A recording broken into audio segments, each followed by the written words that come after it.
Welcome back. Have you ever sent a 5-word email and started a 3-day war? You set clear boundaries and clear expectations, but the relationship crumbled anyways? That's because communication isn't so much what you say as what the other person processes. Today, we're looking at why the receiver always defines the tone and how to adopt a investigator mindset to stop an argument before it even starts, and the silent broadcast that you're sending before you even open your mouth. I'm Matt, and this is what matters.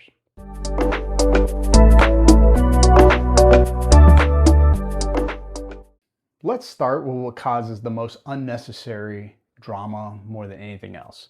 I'm talking written communication. Text, emails, Slack messages, things like that. Here's the truth that'll save you hours of unnecessary stress. In written communication, the tone is defined by the receiver, not the sender. This is known as egocentric projection.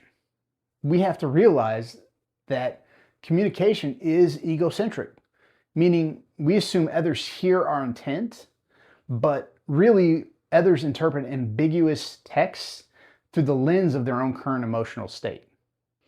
You might write a short, direct email because you're busy, you think you're being efficient, but if the person is having a bad day, that they don't see efficiency. They see curt, cold, or angry. There's a classic Key and Peele sketch, which I'll link in the description below, that shows two friends having a massive, aggressive blowout because one of them is reading a text message with a voice the sender never intended. It's really funny. Hopefully you enjoy it. Please take a look. Really what you have to look at in situations like this, here's the rule. If the subject is sensitive, if it's a critique, or if it's complicated, get off the screen. Pick up the phone or walk over to their desk. Don't leave your reputation up to the mood of the person reading your email. This brings us to active listening. Most people don't listen to understand. They listen to rebut, meaning they're waiting for a chance to load their gun and fire back. They're looking at what they're going to say next.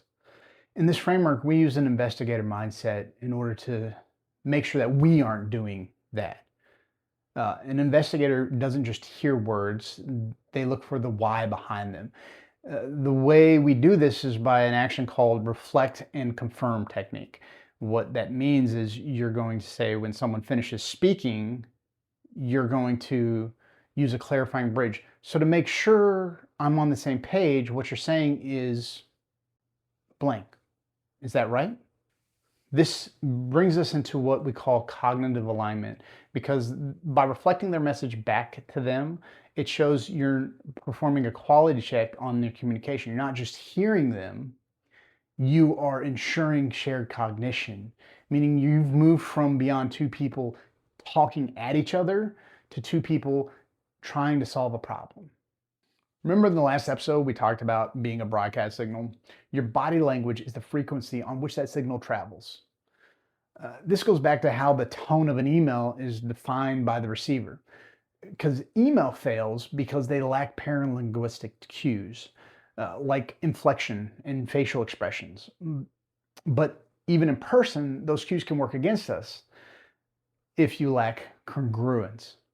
What that means is if your words say, I'm open to feedback, but your arms are crossed, you're hunched over, you're glancing at the door, you are sending a conflicted signal. Research shows that when verbal and nonverbal messages clash, people will almost always trust the nonverbal. You have to regulate your own broadcast first. But communication isn't just a solo broadcast, it's a feedback loop. Once your own signal is clear, you must perform an environmental scan. This is what we call reading the room. Before you deliver a message, you need to check out the thermal, meaning what's the temperature of the room, the collective emotional state of the group. Are their bodies turned towards you, meaning engagement, or away, which means withdrawal? Are they crossing their arms, defensiveness, or avoiding eye contact, disconnection? If you try to set a high-powered expectation while the room temperature is freezing, your message won't just fail, it will backfire.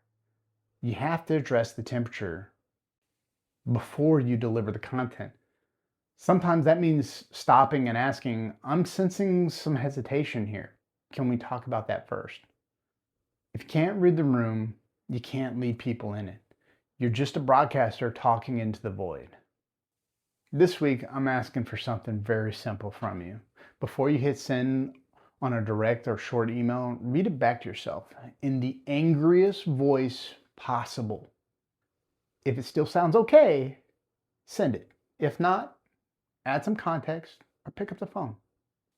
Next time, we're moving on to the second pillar, proficiency. Many people think of proficiency as just knowing your job, but in a rapidly changing world, and static knowledge is a depreciating asset. We're going to deep dive into that inner fire, which is really the drive for continuous growth and critical thinking. We'll explore why knowing enough is actually a dangerous plateau, and how to transition from a task doer to a problem solver.